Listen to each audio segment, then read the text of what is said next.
Ladies and gentlemen, if you're interested in the history of the mysteries, then I suggest you use this time right now to gather up pen and paper and listen very carefully to what you will hear on this broadcast.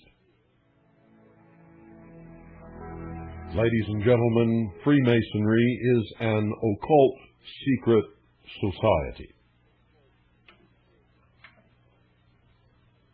And all Freemasons have aligned themselves with the occult. The word occult means hidden or secret, concealed from view, behind the veil, so to speak. This is the obvious conclusion that people with just a casual knowledge of the lodge are forced to realize. The word occult means deliberately kept hidden, not revealed to others. Now, how can Freemasonry avoid being classified as occult when the Mason is forbidden by oath not to reveal what goes on behind the closed doors of the lodge, even to his wife or his fellow church members? All Freemasons have definitely, without any doubt whatsoever, and by their own admission in their voluminous writings throughout the ages, participated in occult activities, ceremonies, and rituals.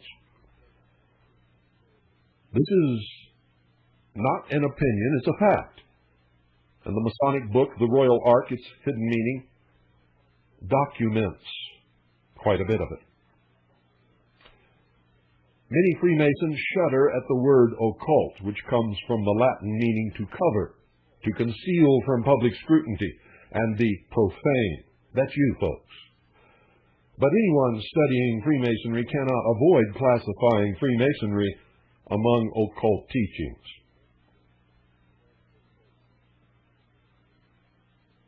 Tonight, we're going to take a look at some of the powerful people and organizations that have played a part in the modern occult revival.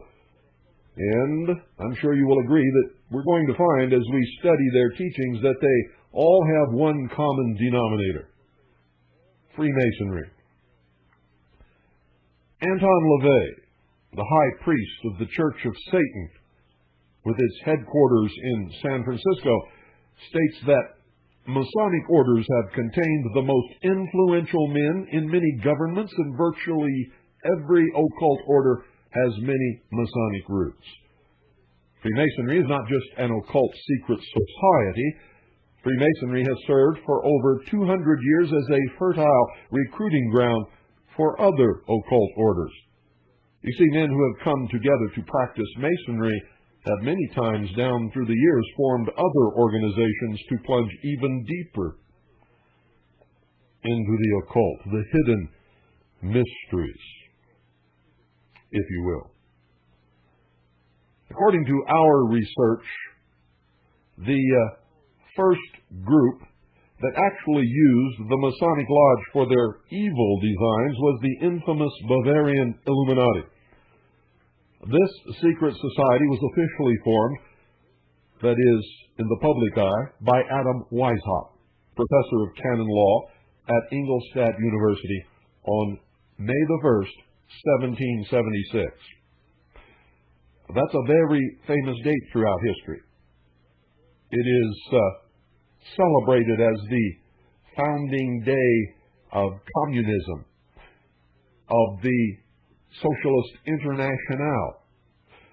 May Day, as they call it, May 1st, was the day that they had huge parades celebrating the birth of communism in Red Square in Moscow during the height of the Soviet Union.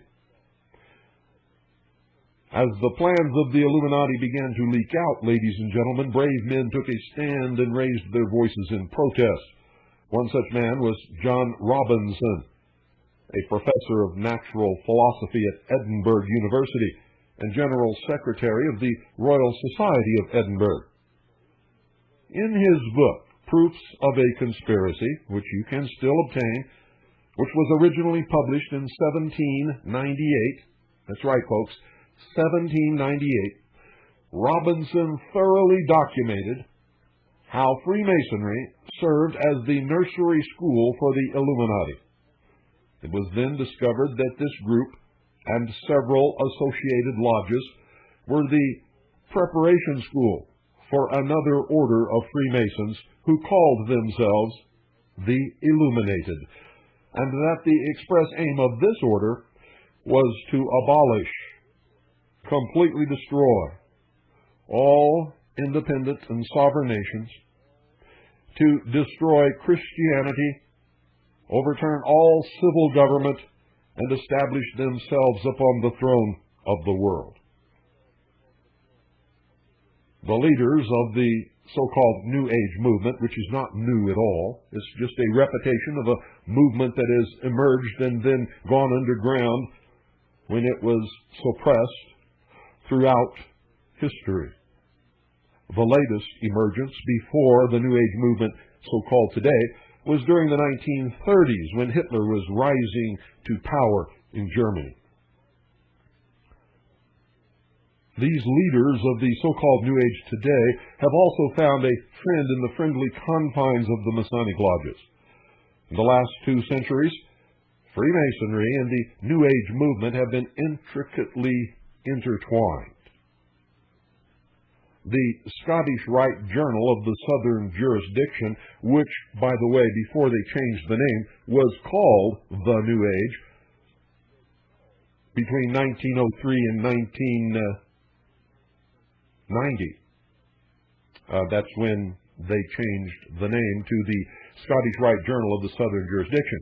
Why did they do that, folks? Well, because many of us were making the connection. We began to collect the New Age magazine. That was the name of it. New Age magazine was the official publication of the Scottish Rite Journal of the Southern Jurisdiction. And we began to read the admissions that they had made in their own publication over many years.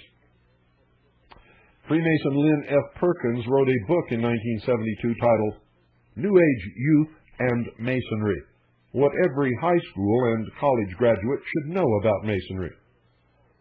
Now, folks, this book was dedicated to those of oncoming generations of youth who would build and operate the new order of the ages. Direct quote. He also wrote another book called Masonry in the New Age. And both of these books, ladies and gentlemen, are listed for sale in the 1991 McCoy Publishing and Masonic Supply Company catalog. The woman heralded as the mother of the modern New Age movement is Helena Petrovna Blavatsky. Born in 1831, died 1891. Blavatsky was born in Russia and was known for her violent temper and her ability to swear in several languages. This behavior was no doubt intensified as a result of her drug addiction to hashish. She traveled all over the world, lecturing and practicing the occult, but her greatest impact by far, ladies and gentlemen, was through her writings. Her most famous book, The Secret Doctrine, is one of the foundational occult works of all time. Her preeminently wicked book made no distinction between the serpent and the God of the Bible, and taught that Satan was the one that made man into a god. Notice, she didn't say that he promised man could become God or like God. She said that Satan was the one that made man into a god. Quote, once that the key to Genesis is in our hands, the scientific and symbolical Kabbalah unveils the secret. The great serpent of the Garden of Eden and the Lord God are identical, end quote. She continues saying, quote, thus Satan, once he ceases to be viewed in the superstitious, dogmatic, unphilosophical spirit of the churches, grows into the grandiose image of one who makes of a terrestrial a divine man, end quote.